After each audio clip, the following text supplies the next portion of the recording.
Do you ever feel stuck in a cycle of starting and stopping? You set goals, feel motivated for a while, but then fall back into old habits. It's frustrating, right?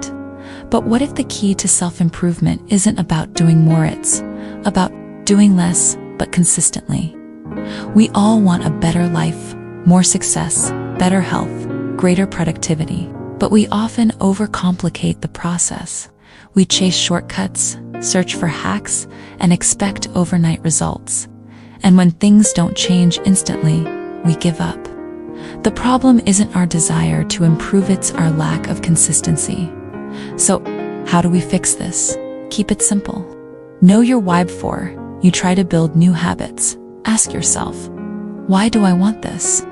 Do you want to feel more energized, be healthier, achieve success?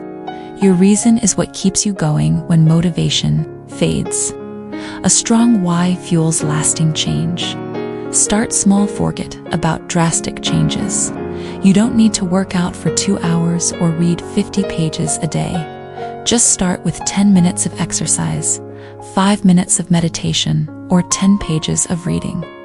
Small actions create momentum, and momentum creates transformation. Make it non-negotiably. Routine only works if you treat it as essential. Schedule it like a meeting you can't cancel. Protect that time. Say no to distractions. Your future self will thank you. The life lesson. Growth comes from persistence, not perfection. Here's the truth: success isn't about making huge leaps overnight.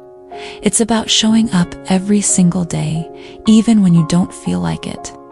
Real improvement happens in the small, consistent actions that compound over time. So, stop waiting for the perfect moment.